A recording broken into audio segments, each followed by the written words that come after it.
Robin is a dog that you dog sit for, don't you? I look after him quite a lot, yes. He'll be coming around next weekend. We hang out in Birmingham. The boys just hang out. We just hang out, lay about on the sofa, watch a bit of cricket, yeah. The reason we've got Robin in today is because from cats to canines, goldfish, guinea pig, Brits, of course, we've always loved our pets, haven't we? In fact, almost half of us own a pet and we love spoiling them, as we know. Yes. In fact, 3 out of 5 of us would abandon our partner on a date night to look after our pets. But does the gentle nudge of a wet nose or a lick on the hand in return really mean your last date? They love us back? I think he's just broken wind. I can feel a bit of vibration down there. Joining us now is Towie star and devoted dog lover Pete Wicks, who thinks pets can love their owners, and Sunday Telegraph columnist Dr. Zoe Strimpel, who thinks pets are not capable of loving humans. Adult's taken against you already. I'm just going to say it now. I believe we're not going to get on in this. You should own your love for your pet. You can love your pet, but I just think you should sort of... There's a reality check here, which is that the pet probably doesn't love you in the way that you love your pet. Well, isn't that humans as well? Humans might be in marriages and relationships where they think that it's possible. We're always questioning each other. Do they love me? I think we can say that not all humans do necessarily love all other humans. Some humans aren't capable of love for various reasons. But I'd say that no pet is capable of the kind of love that you're after. Go on with this bit. But based on what? I mean, everyone is capable. If you're a sentient being, you're capable of love. You say everyone. The thing is, I think for some reason I'm making this... They just don't.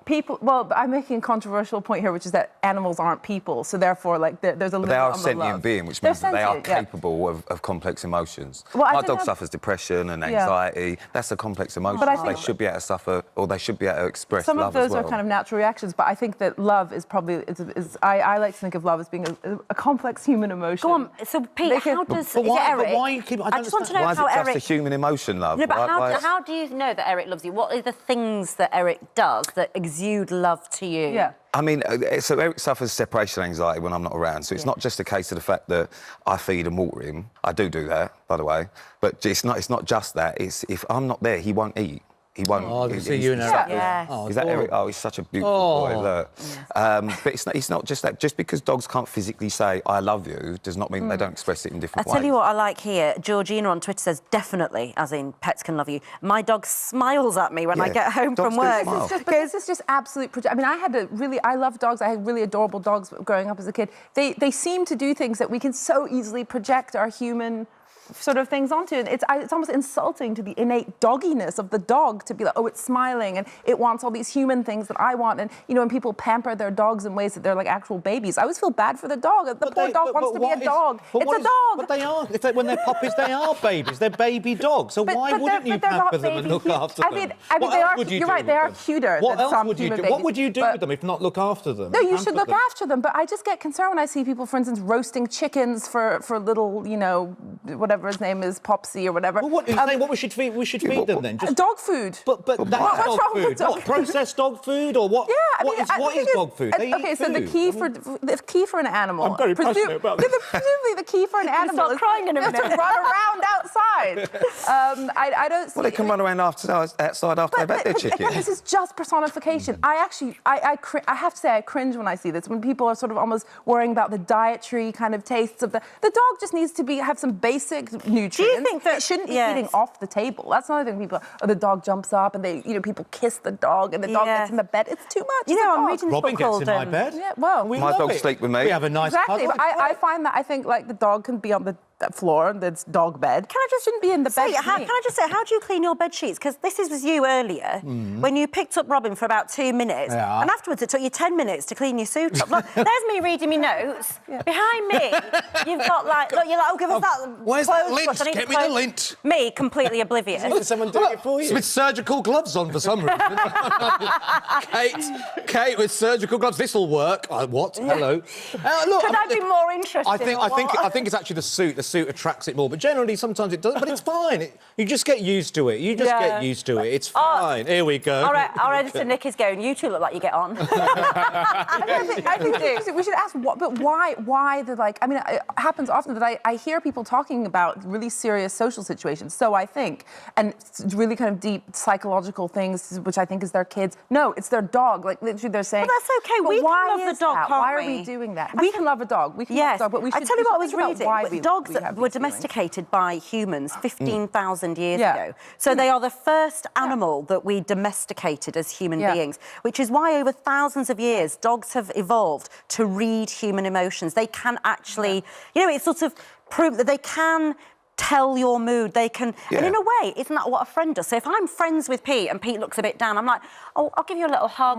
And people say that dogs, if you are feeling down, they will come and spend more time with you. Exactly, and that's what my dogs do. But in the same, just because they can't physically tell you they love you does not mean they don't show signs of love. And a lot of people say all dogs want is being fed and they want to be looked after. But I mean, that's when two humans get together. What you're effectively saying to each other is, look after me, part of nurturing. make sure there's food on my table, make sure there's shelter. It's the same thing. We're always questioning, is there real love involved? Yeah, but we're taking... I agree that dogs are...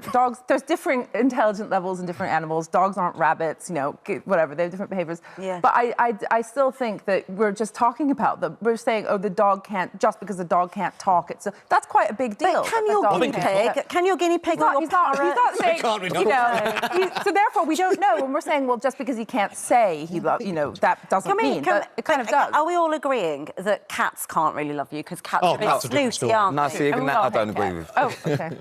Of course they can. Anything that is capable of feeling emotion has the capability to love. Any sentient being. I don't think I've ever seen a cat really love an owner. There's no way of proving that a human loves you. Just because you tell me you love me does not mean that you love me. We can't prove that, but we assume that as humans that we are all capable of love. And I agree with that because I see what you're saying. It's an emotion. Just because we have the verbal capacity to say it, we may not be being sincere, whereas because a creature can't say it, it doesn't mean they're not being sincere in their emotion. Because you can't... That's fascinating. Love's an objective thing, isn't it? You can't prove anything. You can't prove love. We're into philosophy now, I mean, but then... Exactly, but that's part of it. You can't prove it on human. You can't prove it whatsoever. Holidays. Sorry, we're getting really deep. Are there any animals you think that does it stop anywhere? Like ants and rodents? Where do you draw the line with what experiences feeling? There isn't drawing a line. Okay. So as long as it's capable, like a wasp is capable. Of course it could be. There's no way of necessarily And the thing we didn't even talk about how I think dogs make humans better humans as well. It's definitely made me a better person. The time I've spent with Robin has made me more in touch with my own emotions. I actually prefer animals to people. See, that's what I'm talking about. There are interesting reasons as to why. Thank you, both of you. So all round to Zoe's for dinner. Robin's coming over. He wants a chair at the dinner table. Okay. I think he loves you. I'm looking at the way he does you. I like that. Okay. Say goodbye, Robin. Bye. Bye.